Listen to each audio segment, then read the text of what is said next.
Bhardwaj, Co-Chairman, National Council on Capital Market, ASSOCHAM and MD and CEO, Paytm Money Limited.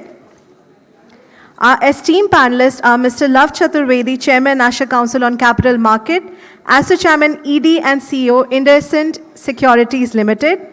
Dr. Shikha Bagai, Managing Director, India and Mauritius, Vistra ITCL India Limited. Dr. Venkachalam Shanmugam, Partner MCQube. Mr. Bhavdeep Bhatt, Chief Executive Officer, Northern Arc Investment. Mr. R. Shivakumar, Chief Investment Officer, Axis Asset Management Company Limited. Mr. Naveen Mathur, Director, Commodities, Currencies and Gift City, Anand Rathi Share and Stock Brokers Limited. Mr. R. Shivakumar and Mr. Naveen Mathur are joining us virtually for this very eminent session.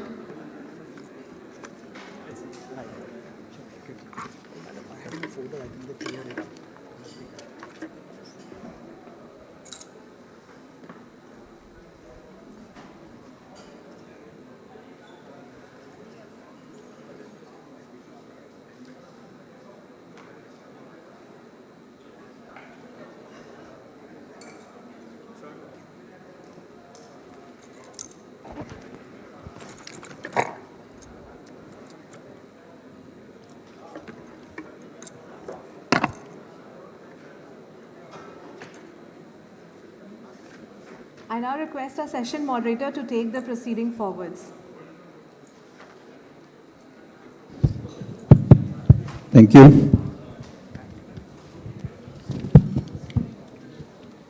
I think people are.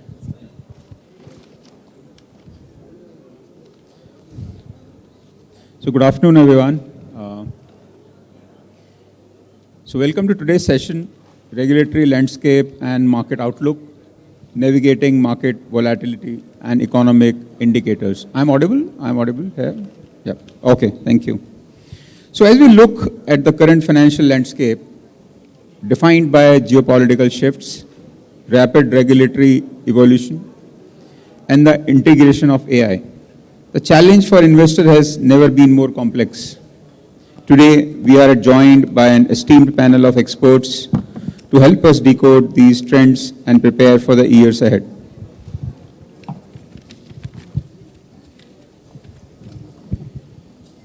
Together, we will explore the evolving dynamics of the mutual fund industry, a cornerstone on financial markets and a vital source of wealth creation.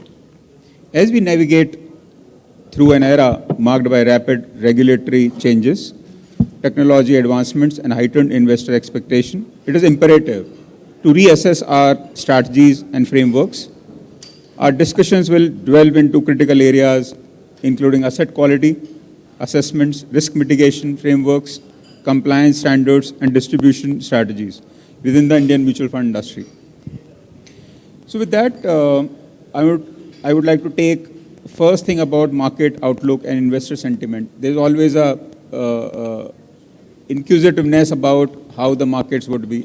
And there can nothing be better than these all guests with me who can guide all of us in what they think about the market outlook, and in such markets how investors should do, what they should, how they should stay invested, and what guidance they can give. So my question to Mr. Shiv Kumar from Axis MF would be, markets continue to navigate geopolitical tensions, inflation, interest rates, and global uncertainties.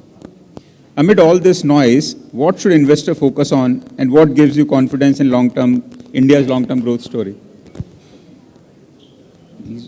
He's online, I guess. Yeah.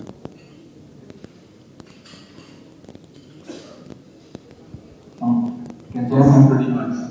Yeah, we can hear you. We can hear you. Yeah. Thank you. So, thank you once more. Apologies if you're not there in person. I think this is a great initiative. So, first of all, the India growth story over the last couple of years has been a challenge.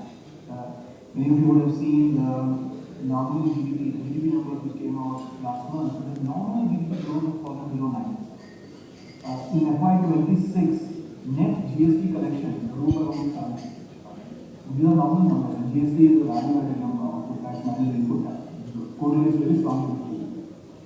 If you have growth at 7 or 8%,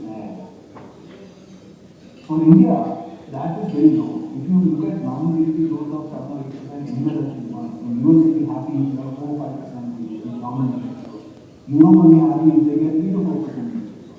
But for us, this GDP growth represents on more than a 2-decade growth, but for the year of COVID.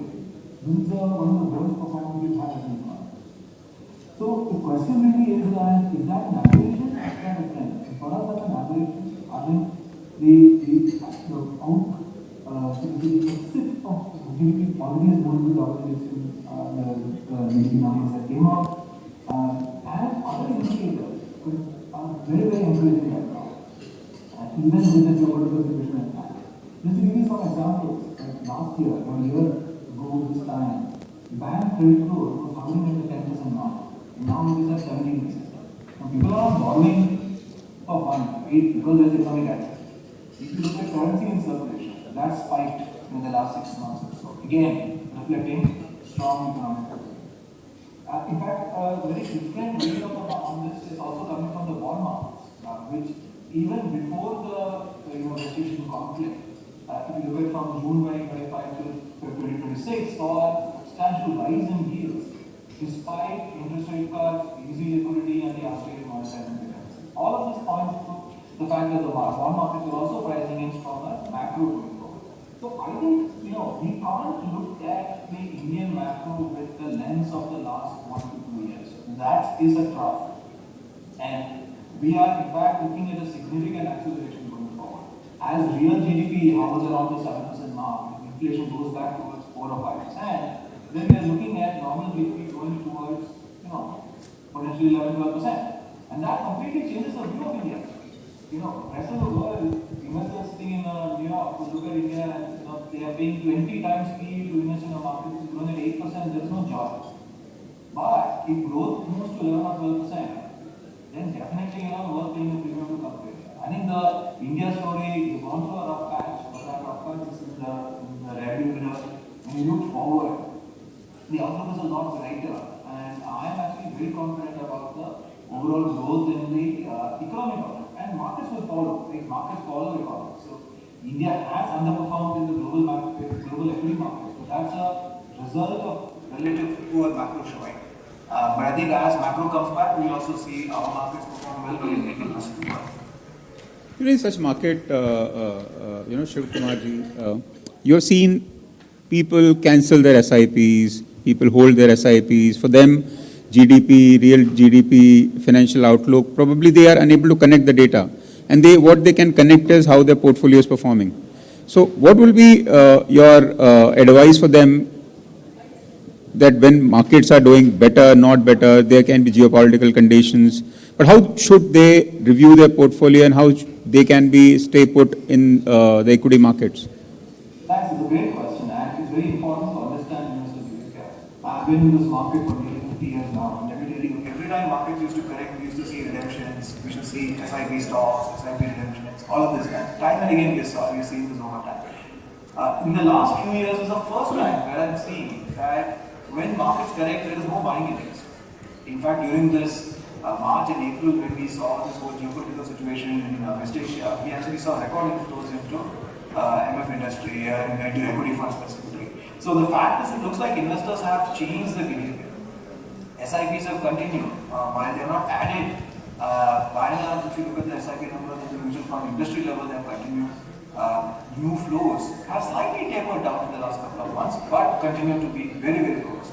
So from the looks of it, the investor behavior should be applauded. I think people have taken a very rational view on markets are not reacting just on the basis of recent performance. And market corrections, people are used to add rather than redeem, which I think is quite a raw behavior. You see this kind of behavior in buy the dip behavior as it's called in global markets, etc. But the Indian investor seems to be also. I agree precisely. So my next question to Mr. Dr. Vishen, given the evolving regulatory landscape, what key challenges and opportunity do you foresee for mutual funds in sustaining long-term growth? I think one of the challenges is actually a positive and a negative as well. Actually, negative has been, so I've written more about like the squeeze in the, the charges that the mutual funds can collect actually, and hence the implications for the, what you would say, the mutual fund revenue actually. So that's going to be a little bit of a drawback actually, but having said that, I think, if I go back and realize what are the sources of revenue for the mutual fund, there's a lot of sources of revenue, and this squeeze is not going to, impact the funds per se for sure, actually. But obviously, what will be impacted now is the, distribution, which will be impacted actually. If this is passed on to distributors, this will be, kind of tapered down in a way actually. So that's one. The second one is actually, the thematic funds. There should be more thematic funds which are future oriented, which are today not there. So that's where I would say that we should have more thematic funds, especially around green energy, especially around AI and chips and things like that actually. So that's the future of the country, and that's where we see there is more potential for investments to happen. So that is something which is missing in the industry, should be brought out by the regulations as such actually. And the third one is the SIF actually. So we all saw that what Mr. Amarjit himself had suggested, that I'm only saying that the product is growing very well, but I'm not telling you that you should subscribe to it. That's a warning to it, that you should subscribe to it if you are a constant watcher of what is the risk that they are bringing into the portfolio that you are investing in. If you are not, then please get away from that and then get into the simple mutual fund products actually. So that's also something we need to create awareness among the investors as we create more products for the investors actually. So, but overall, the regulations have been very helpful. And the other thing which is positive from a mutual fund industry is like, so far, the industry has been dominated by only two RTAs, right? CAMS and KAVI, and that's not a big chunk of the expenses, but a chunk of an expense actually. Now that there is a third player who is entering into a picture, and he's entering into a picture with more of a a muscle to say that whatever the data that you have, I can make it usable by you in terms of marketing your products and things like that, data analytics actually. So that's number one. And then in the custody industry, custody is again a big expense chunk actually. In the custody industry, there are many players, India and the foreign custody, they are leaving, but the Indian market is, taking up more of custody. New players are coming into the market, setting up custody. So that'll, according to me, will generate a kind of a competition that'll further, reduce the expenses for the mutual fund. So in a way, it's a positive and a negative, but overall, the industry should be healthy. Absolutely agree. And I think in the morning inaugural session, Love also mentioned about the distribution beyond top 30 city. So that's still top 30 city holds large part of investments coming to mutual fund. So how we create a robust distribution network beyond T30. And though digital products taking a lot more shape, and digital dissemination and consumption of mutual fund products are significantly rising, but having said that, beyond T30, participation still suggests the distributor has to take this product till last corner of the India and make customer give that confidence of the first mutual fund investment. Post first mutual fund investment, everybody gets more confidence about it. But yeah, great perspective. I think active and passive investing is the talk of the town. A lot of people are switching to passive investing, looking at the complexity even in investing in the mutual funds. So my question to Dr. Shikha, to you is, with passive investing gaining momentum and the MF Lite framework encouraging new entrants, are we entering a new era of investing, or will active fund management continue to create differentiated value?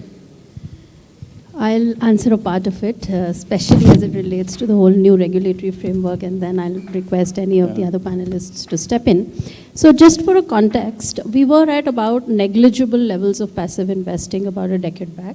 We are now at 18.6% of our industry is in passives. What is the headroom for growth? So the headroom for growth is a $20 trillion US passive industry versus $145 billion for us at current juncture. And the whole MF Light framework was, I thought, it did not receive the kind of attention that it should have, because it's very subtle, but it's a whole new framework that basically brings the proportionality of the regulation to align it with the rule-based nature of a passive investment. So you cannot run expense ratios just like he said. So one is the whole traditional governance stack, which is based within the AMC, which is our traditional regulatory teams or regime as we understand it. And then there's an MF Light, which says that go light, roll out the products very fast, market entry very quick. And how do you balance it with investor protection? They've brought in independent debenture trustees. So what the regulator has really done in terms of the whole passive investing is give it a full strategic shift to say that bring it in a different regime altogether. That also encourages, because your expense ratios go to different levels, and imagine what a lot of burden AMCs shift from their own in-house teams into independent shops of debenture trustees. Your whole investor protection goes out. You can roll out your products much faster. You can ride on all of the tech stacks and all of that. So in that sense, then I would say that is a strategic shift. How do you encourage more and more of passive? And that is where, when we say that, how do you take the mutual fund industry from 6 crore investors to 20, because it is rule-based, it is predictable, there are so many products that you can ride on. That could be a very, very important theme for onboarding your rural investors, your tier 3, tier 2, because they understand there is predictability, they know it is rule-based, your report card is pure and simple, you're not chasing alphas, there is so much of investor education, I mean, there is not too much of it will help in bridging all of that gap of trust. And therefore, we feel that when it comes to passive investments, it is, of course, we've covered distance, but there is a huge headroom. And as we walk on that path, the creation of a separate regulatory regime will go a long way. And with that, you will onboard your whole onboarding of more and more investors, especially tier 2, tier 3, tier villages and all of that is facilitated. So it's very positive. I think great. And what I also personally feel that for a consumer, for a retail consumer, even for me, that matter, I do come from the same industry, sometimes scheme selection becomes very complex. How do you select a scheme where you are confident of you'll be making desired returns after 10 years, 15 years? So consumer and always understand that Sensex index has given X delta over the period of time. So even if I stay put in, index, I'm going to make money. So how to remove the complexity? And that way the passive becomes selection. I think selection and decision products and themes. Imagine today an Indian investor is not getting exposure to other markets. There is this whole, after this whole rupee-dollar thing in the last few months, we have a lot of interest in taking other exposures. So there are so many products, themes. You can write on a theme, you can write on a product. You will look at a different level of debt penetration, which has also been, liquidity has been an issue. So we think that's very positive. Thank you. I think we have Mr. Naveen Mathur also with us, and he is industry veteran. And my question, when I looked at Mr. Mathur with us, the first thing came to my mind to understand, and he is vocal about at multiple places about volatility. When people see whether it is gold, silver, equities, there are too much of volatility because of a lot of things going around in the world. So, my question, Mr. Naveen ji, to you is, market now react instantly to the news, social media, kind of every day, one day plus, one day minus. Has investor behavior fundamentally changed? And how should investors avoid making emotional decisions during such periods of volatility? Thank you very much, Sandeep, and I would like to thank the ASSOCHAM. And I'm very, very sorry, apologize for not being there physically. So, much has changed. The markets have been driven by emotions. The fear and greed are not new, Sandeep. And what has changed is the velocity and the amplification of the emotional contagion. You rightly said, a geopolitical headline today, even the central bank governors often comment or a viral social media post can move market within seconds, not just the day, within seconds, before any rational analysis is possible. So I think there have been three structural shifts, Sandeep, which have made this worse. Post-COVID, particularly from 2020 onwards, the retail participation has exploded, and I'm saying exploded. One side, it is good that the penetration of the FPIs, the institutional participations, have come down. We were dependent largely on the FPI participation. That's good part of it. Our domestic markets, our domestic institutions have made our markets more resilient. But at the same time, the participation which has exploded has come without commensurate rise in financial literacy. Now, that's one thing. We keep talking about, Sandeep. We know each other for quite a long time, right from ancient times, and we keep talking about commodity awareness, all those things. The industry is doing. SEBI has done a lot. And I would say the world and the domestic markets are talking about what mutual fund industry has actually done. Means mutual fund sahi hai is now a tagline every home remembers. So means I think the financial literacy to a demat account number, which is about 185 million in early 2026, that's an overwhelming number, and the majority of these investors have never experienced a full market cycle. So their entire investing life may have been a bull market. They must have felt it now in the last 1.5 to 2 years.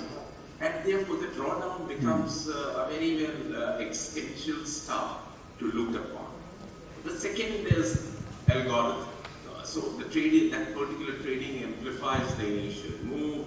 When the headline, the negative headline breaks, algorithm reacts in milliseconds, and which often therefore have the same direction simultaneously.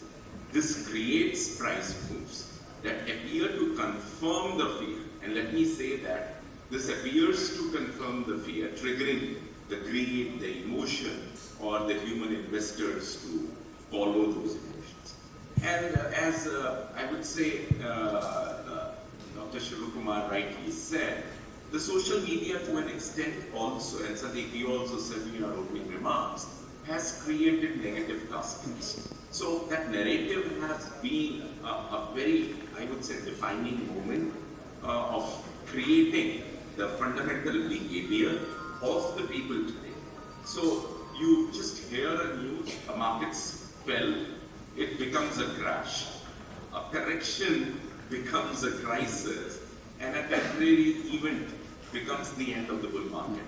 That's what happens when the social media narrative cascades on the emotions.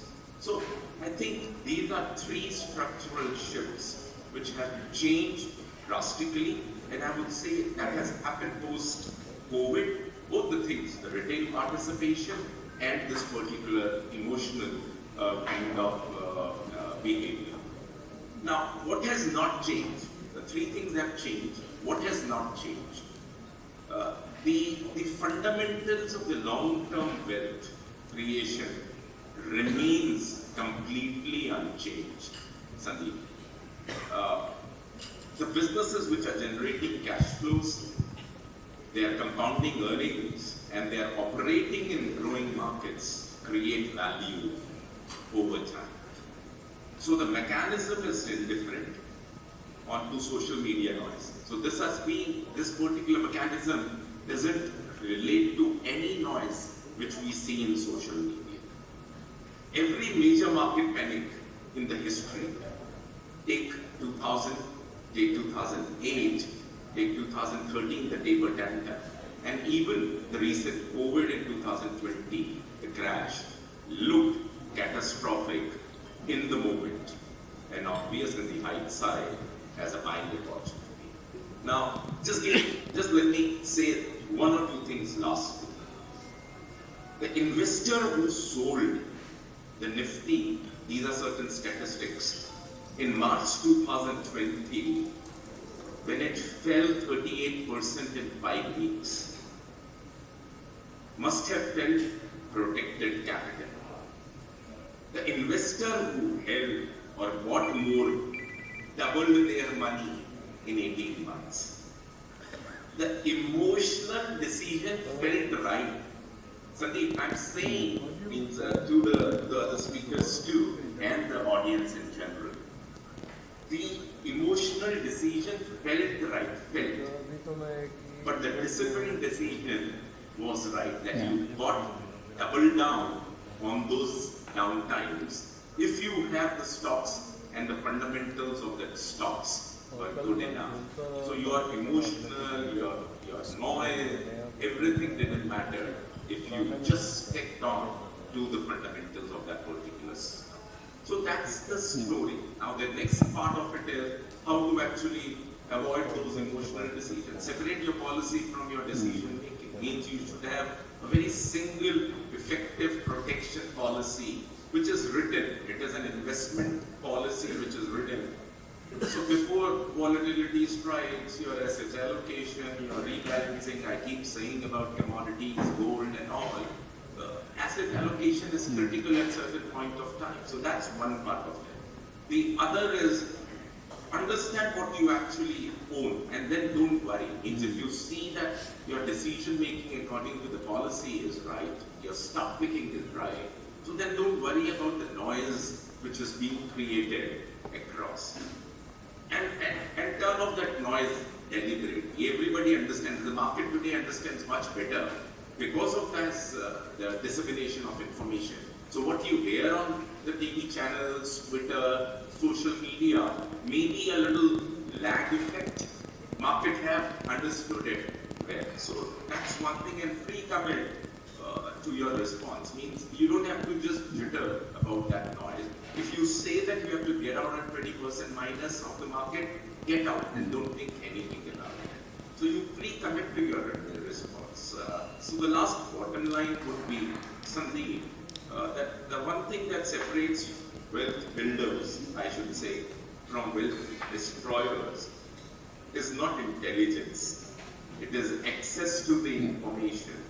It is not even skill at picking stocks. It is the ability to be approximately right for a long time rather than precisely reactive in the short term. So that's what my answer would be to the question in terms of... No, nothing can be more beautiful. I think the way you explain, Naveenji, and when I look at you, I know commodities are always close to your heart, and you are vocal and you are known for your views. And you have recent past, we have seen gold, silver, there was bull run, you may call it, and then suddenly people got a shock in the bull run of the gold, silver as well.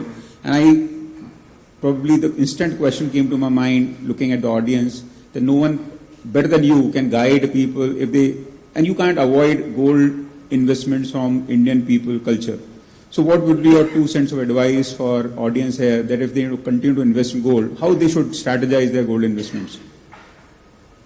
So Sandeep, that's a very important question, and I've been talking about this on all the forums, in all the forums of my 20 years, 2 decades. Me, Shanmugam sir, everybody, we even part of the MCX too, we've been speaking about it. So I would say that every day looks a new day for us. But now in hindsight, if you see COVID crash, the gold and the silver prices touched new highs. In spite your stock was at the bottom. Means everything was looking in COVID like would fell off, the world would be over and everything. So what protected was the gold and silver prices. And they are negatively correlated to the fixed income, and they are negatively correlated, Sandeep and all the audience, to the other fixed income and the equity markets. So by negative correlation, it makes sense for one risky asset to be on the downside and the one other risk-averse asset like gold and silver to perform well. So which kind of neutralizes the losses on your portfolio because of the risk asset. So that's one part of the story.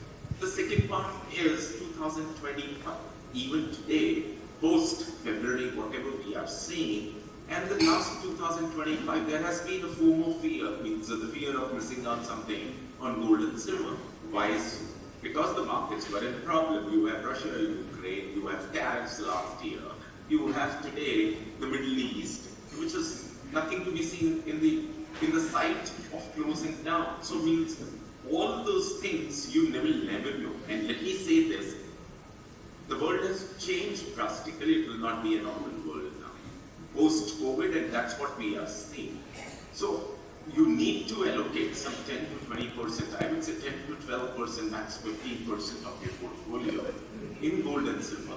Earlier, there were less of options. Today, you have ETFs, you have not many options to accumulate in a digital form.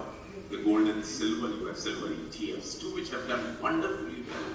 So 4,21,000 for a kg and 1,95,000 for gold for a kg means something from nowhere of 30,000 or so. So I would say keep a very strategic approach, be constant at around 10 to 12% for your investments on gold and silver, and you have options. And then don't look for the returns. This is a strategy for portfolio diversification, Sandeep. It is not for returns. Yeah. But it would save your losses at a certain point, which can happen these days, anytime. Be it COVID, be it tariff, be it Iran-Israel, or the US conflict.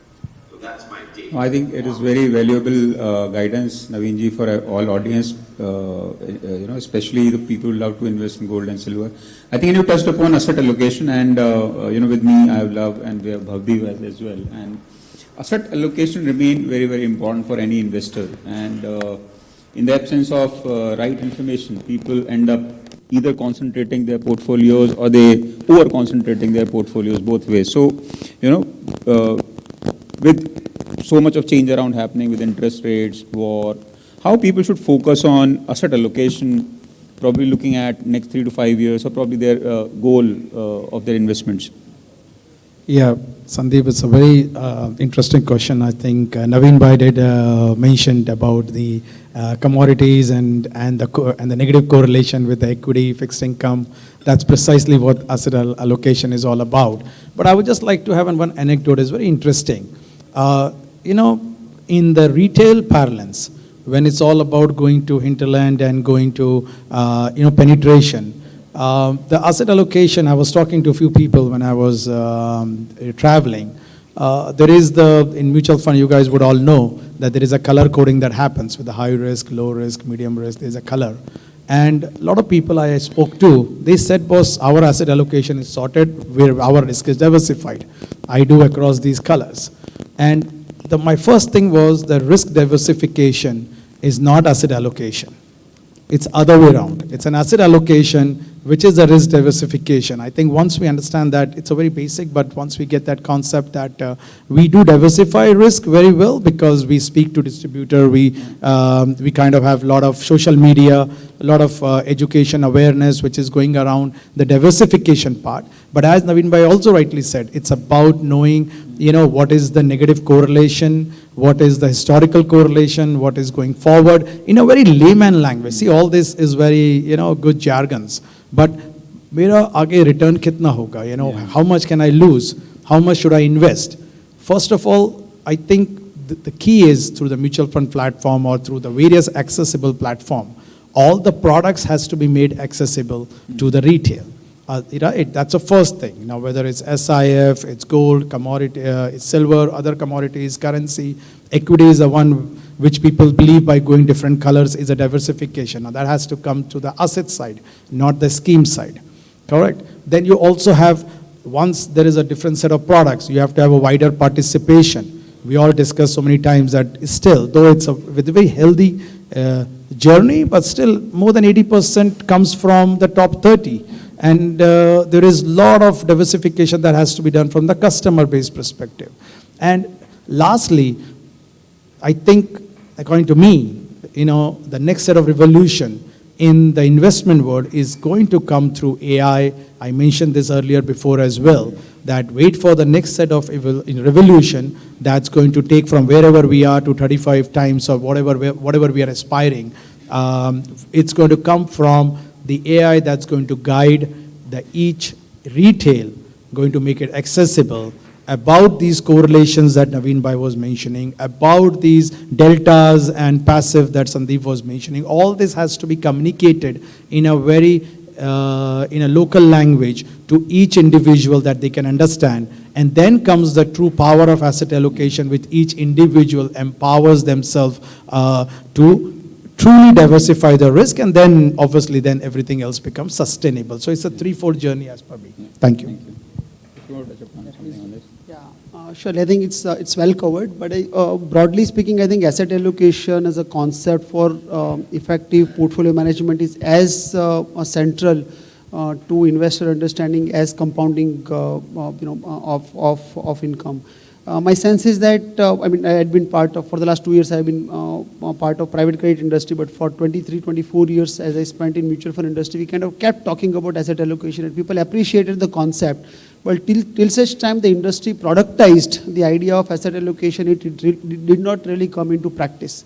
And I think Indian investors are really, really smart. They may not kind of talk as well, but they adopt it pretty fast. Like look at what kind of response did the product categories like balanced advantage fund or multi-asset allocation fund or multi-cap funds have received. All these are product categories are effectively in some form are the expression of asset allocation, and they are kind of, because of the productization of this asset allocation as a concept, I think the adoption has been pretty fast, and look at the way these categories have performed over the last few years. I remember, we kind of kept talking about the role of gold, precious metals in investors' portfolio, and people would kind of be very comfortable buying into, physical gold, but not as much in terms of financial instrument of gold. And look at the multi-asset allocation fund. I don't think many investors would have benefited by, in this recent bull run that we saw in the last couple of years if they had not invested in multi-asset allocation funds. So I think mutual fund industry has its own way of productizing these broad ideas and then really popularizing them. And I think you can't overemphasize the importance of asset allocation, particularly given the volatility, given the nature of what information is doing to investors potentially, the behavior. So my sense is that it is well adopted, well entrenched, and going forward with more and more instruments coming in, I think it will form part of investors' portfolio in the product form rather than in terms of investor identifying how much should be in debt, how much should be in equity. Very interesting take, and good part is that investors are also now recognizing the product which is available.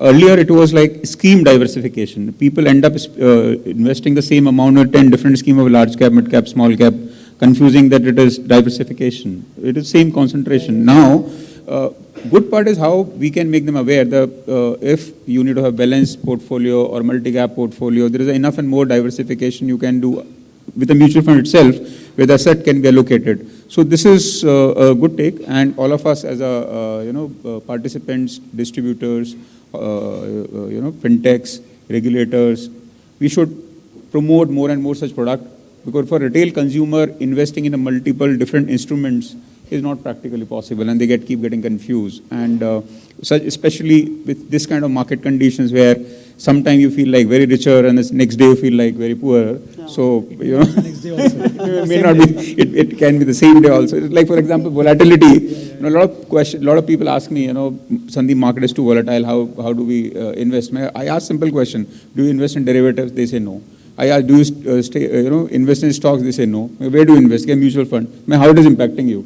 If you're investing for 10 years, 5 years or long term, today what is happening is, I can understand derivative guy asking this question to us, or a probably stock investing guy asking this question to us, but unfortunate is, we have a different asset class. So is investor class too. Yeah. So if different investors, but the market is same, market is same for all, and sentiments are also same for all. Yeah. And every customer get impacted by those sentiments. Correct. Just couple of related points on this. You'll be surprised to know that compared to, and this was like 2 years back as I kind of transitioned the industry then. You'll be surprised to know that the typical average ticket size back then, I don't know the latest number, back then the average ticket size in say flexi-cap fund, okay, was guess what, 1.5 lakh rupees. Average ticket size in balance advantage fund back then, guess what, was above 5 lakh rupees. So it's not only the retail customers, but even the smart money was chasing that particular thing, because people actually in some way, I said that Indian investors are smart because they understand it intuitively. Okay, maybe they might not be articulate that way, but compared to FD, which is CAGRing at 7-8% or 6-7%, if balance advantage fund, for example, or multi-asset allocation fund can kind of CAGR at 11-12%, the impact is huge. And somehow through this, multiple investor education activities that have happened, I think people have in some way kind of understood that compounding impact. And because there is a shock absorber element also, you are kind of giving him instead of 15%, you are targeting say 10-11%. But because of the volatility embedded in the experience, investors have loved this and have been adopting it pretty well. I think So if I can add one more sentence to it actually, so how we can change them if we think through is simple. Right? Instead of chasing the returns, chase risk-adjusted returns. We need to teach them what risk-adjusted returns are and how do you diversify risks so that your returns can be enhanced at the same time risks can be minimized. I think SEBI is also doing a lot of work there. There's like pushing not to promote product which is a return-based products, that how much return you can make out of this, rather than focusing on risk side of it. A very, very good input there.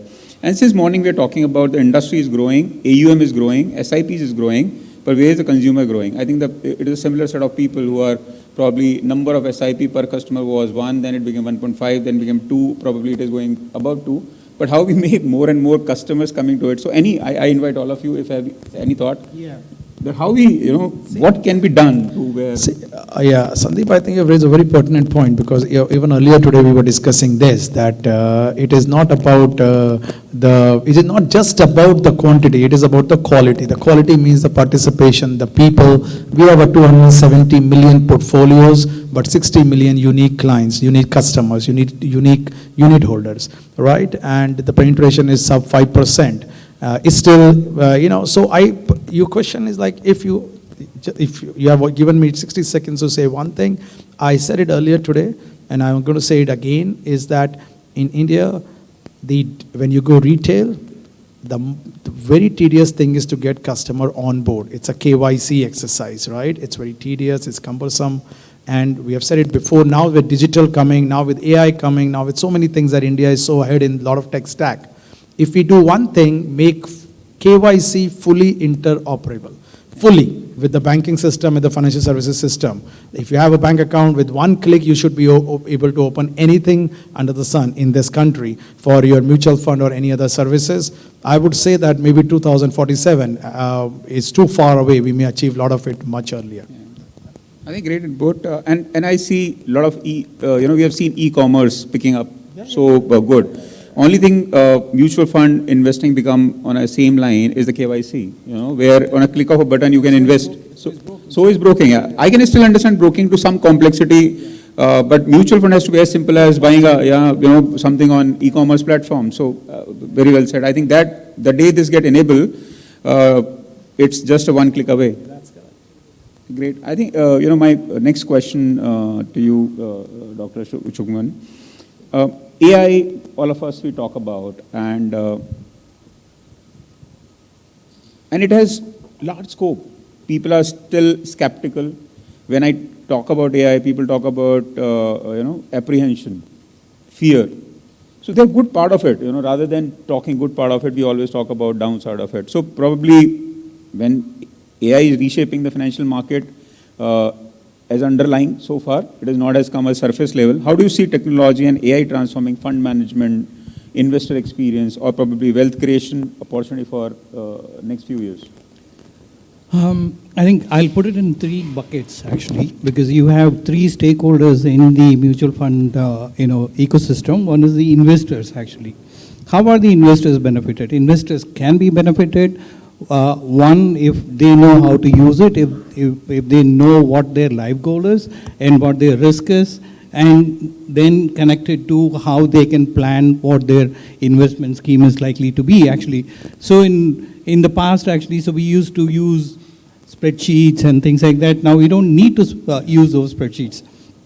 AI will calculate and tell you what is the sort of risk that you are taking, if you can tell the AI what is the portfolio that you've invested in, actually. So that sort of an enablement is a great thing, actually. So that's from an investor perspective, actually. So, and the second bucket is from a fund manager perspective, actually. Today, a fund manager can read a report in few minutes than what he was actually reading, and he can actually go back well prepared for the management discussion, for the so the discussion that he had to question the management about the decisions and investment that they have made, and what is the performance that it had made. So that makes governance more important, actually. So that's the second.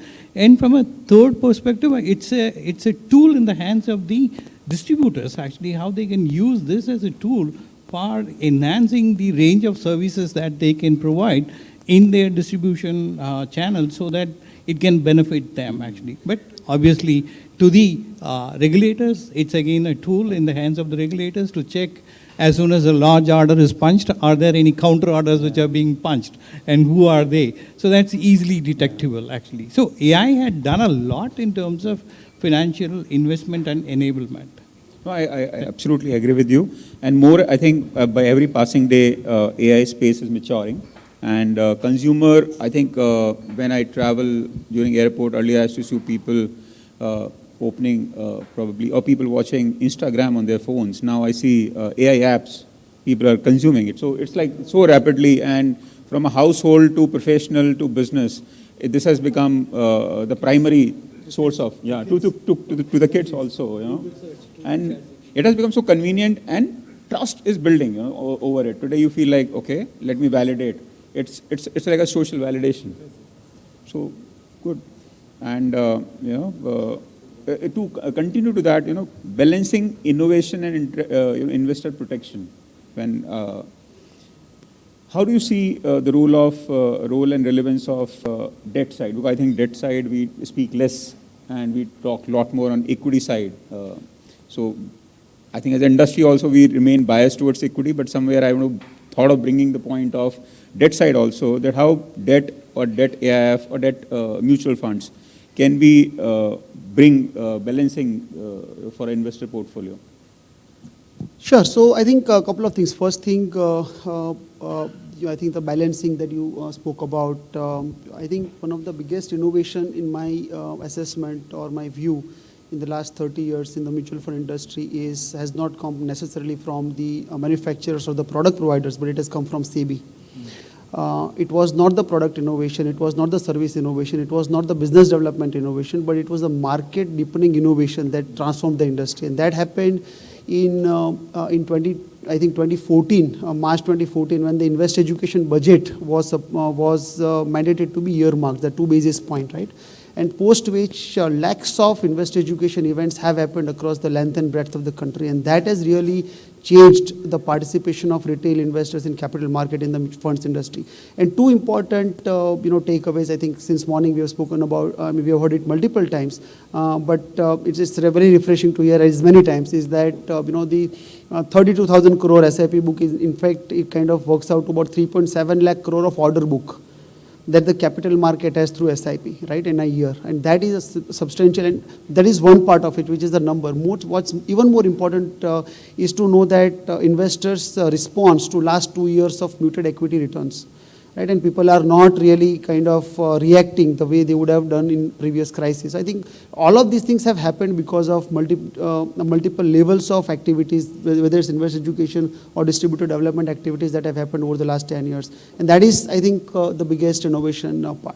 Second part of your question in terms of the role of fixed income in the portfolio is extremely high, simply as a stabilizer, right? I mean, any meal, you can't have just only carbohydrates or only protein or only fiber in a meal. You need actually basically the wholesome meal kind of is there when you have all elements in place in your meal.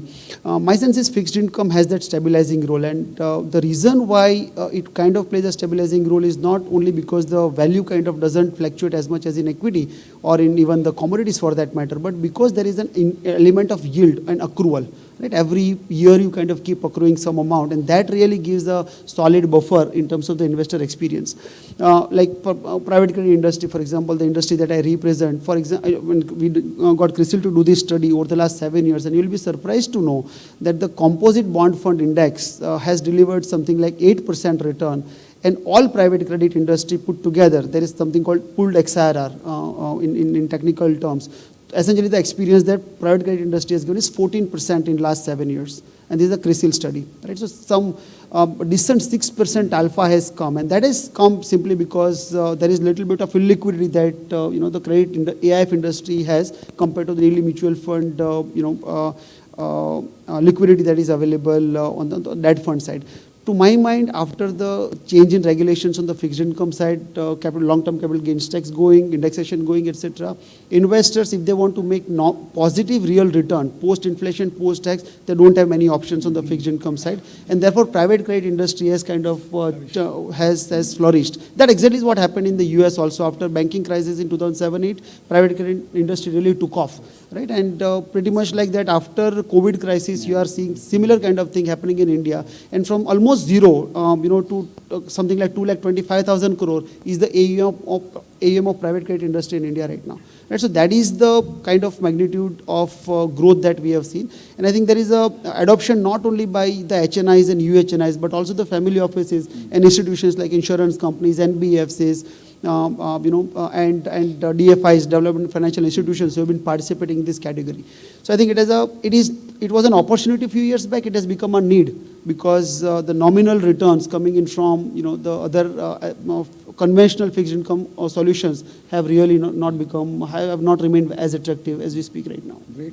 I think this topic is very, very close to my heart, and the more I think, so many questions are instantly coming to my mind, looking at all of you as well, but I need to also respect the time which is probably we have with the group. But still, I'm tempted to take one advice from each one of you for our investors. So probably for investors, if they need to look at next 5 years, 10 years for their investing journey, if you want to leave them with one advice which can be valuable for them, I invite all my panelists to... I would just go with the theme of mutual fund. Please stay invested. Yeah, that's a one piece. Thank you. Yeah, Bhavdeep, if you want to. Yeah. So for me, it's diversify. In Nassim Taleb's words, he would say that don't predict, prepare. Yeah. Right. So be prepared for any eventuality, and therefore diversifying across in multiple asset classes, either through products or if portfolio is large across multiple product categories. But just diversify. Yeah, Dr. Shikha. So I would go back to say that look at it as a product allocation and not an asset allocation, and then follow the course of your IPS. Make the effort to have a sense of what your investment policy statement is, what is it that you want, and just like was spoken multiple times, stay disciplined, do not give in to emotions, but product. Yeah, thank you. So as an economist, I would always say that India's structural growth story is very intact, actually. You don't need to be afraid about whether you would get the returns or not. So if I can combine all of what has been said by co-panelists, actually, discipline, diversification, stay invested, all is key, actually. And then one more practice that you should have with you is follow the risk-adjusted returns at all the time so that you know where the risk is coming into your portfolio. So great, thank you. And Naveen ji. Sandeep, I would say that mutual funds sahi hai. That's it. Everything is available under this umbrella of mutual fund, equity, commodities, including gold and silver ETFs, debt. What do you need in the market? Except for the real estate, you have needs for that. So, but then mutual funds sahi hai would be the last thing for me to say. Thank you. Sir. Shiva. Thank you. I will echo almost everything which has been said so far, except I'll make a couple of comments. One is this, there was a conversation about, little anecdotal about diversification, and somebody had met a little while ago said that I run a very diversified portfolio. I have stocks, ETFs, and mutual funds. So this thing of, we understand the product, okay? So just because you bought some multiple buckets of money doesn't automatically mean that you're diversified. So if you really have an approach to having an asset allocation or diversification, please understand what you own. If you own the same thing through 3 different vehicles, it's not. Then also look at what does it mean. I know that this is a discussion on mutual fund, but when it comes to your wealth allocation, when you look at India is not the only market. Last couple of years, India has underperformed the rest of the world. There is this trend towards, it's a little bit of a FOMO, but there's also that, am I missing out on AI trade? Am I missing out on global cycles, etc.? Am I missing out on global fixed income? So there are so many places today that, as an investor, the opportunities are there if you look for it. Not everything is available in the mutual fund world, but definitely we can solve maybe 70-80% of most of the investors' needs. But I need to look at it from the investor's perspective and say, have a slightly more broader approach. When you're making an investment policy, figure out for yourself what is it that your objectives are, and then map the product or the asset to that objective. If you do that and take a medium-term view, which is over a period of 3 years, 5 years, 10 years, then the chances of meeting those targets are also quite good. Thank you very much. I think nothing any more precise and beautiful of these advices for any investor. What comes to my mind to summarize is the mutual funds are here. Stay disciplined, stay invested, and rest let market do. Rather than in doing your own calculation, let the market do the magic for all of you, all of the investors. So this brings the end of this discussion. I would certainly like to take more time, but it was really great insights coming from each one of you, and I'm sure. I think somebody has one question. Yeah. I'm seeing raising hand. In the morning opening session, it was mentioned that only 5 to 6% of the population, Indian population, is investing in the mutual fund. So this need one should give some importance to this slide. Why it is so? Lack of awareness, because most of the people thinks this mutual fund as a too risky or complex. This OECD survey report says 27% of the population, they are not aware of what is mutual fund, what is SIP, what is the other equity or this funds. And it is on record more than 2,500 mutual fund products are in the market, in operation, are active. So where to invest, what to invest, how to invest, there is a major issue. Now second question is the gold ETF or the silver ETF. Now will it go up, the gold price, or will it go fall? The reason is the post-Middle East war or the US going strongly, the higher interest rate of the US. So what will be the future of that? Will be again risk? Because most of this Indian, we feel very safe in FDs, in the land, property. So mutual fund, more awareness is required, more sessions, such sessions should be there. Sir, could you please be brief because we have a very short duration. Thank you. So I think your first question is partly answered by many of the panelists in some other fashion. But still, maybe if anyone wants to take the first one. I think you are absolutely right, sir. And that's why we all are recognizing that beyond 30 cities is where the penetration is. And for that, there has to be an education, there has to be a financial literacy, there has to be an awareness, there has to be a delivery, we have to repose, we have to ensure that we stand by the trust. Because a lot of time you make people aware, but then trust deficit becomes an issue. A lot of time trust is there, but awareness is not there. And that's a journey that, as you rightly said, through these forums, we have to collectively take every single day, every single hour, every single minute, every single second to actually reach where we ought to reach. That's all it is. And just to add to it, of lately you must have seen in the morning also, it was discussed that industry is also coming with a lot of innovation, like minimum ticket size of 250 rupees. Now the 100 rupees. 100 rupees, daily SIPs. These are the instruments which gives more enabling factor, because the 5,000 rupees SIP is still a very big amount for large part of the consumers. So doing a 50 rupees or 20 rupees or 100 rupees SIPs or daily SIP, these small investing behavior will encourage mutual fund investing more. And the last question, Naveen ji, I think. Yeah, I think Naveen Bhai has to take the question on the gold, whether it's going to go up or not. I have the same question, by the way. Naveen Bhai. I think everybody has a very, very, interest knowing where the gold is going. So that's the right time we can have a gold forum discussion very soon then. So thank you very much, Shikha, on that too. I have, for the audience sake, we have veterans like Shanmugam sir, who's part of physically present. So on the lunch table, you can discuss, the people who are sitting up as an audience can discuss. But my view is that it is not a very safe commodity anymore. It has become a very volatile commodity. Safe means it is a safe commodity as a diversifier, but it has become a volatile commodity. It has not been what it was earlier. So there were only one or two fundamental factors on which you need to really understand gold and silver prices, where it will go, where it will settle.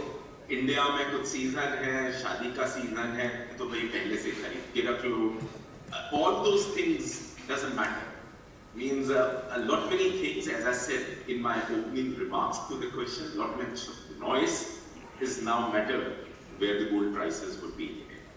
One of the recent cases today in the Middle East crisis, if we say gold should do better, it didn't do better. Why? Because there was an inflationary concerns of the crude prices touching 100 plus. And with these inflationary concerns, you see the Federal Reserve, the central banks, becoming hawkish, which would mean, therefore, the interest rates would go up, the dollar would appreciate, and gold is negative to dollar. So dollar appreciation would mean the gold prices to come down. So this is just an anecdote as to how complex these markets have become. But the piece of advice is stay neutral, stay invested for a long term, and don't seek returns from gold and silver. Seek it as an industry, as an investment diversifier. Thank you. Thank you very much. Thank you very much. Yeah. Thank you. With this, we conclude this insightful panel discussion. I extend my heartfelt thanks to our eminent session moderator and all our esteemed panelists who have also joined us virtually. Thank you for sharing your perspectives. I request you all for a group photograph. Ladies and gentlemen, please request you to be seated because we start with our panel discussion too.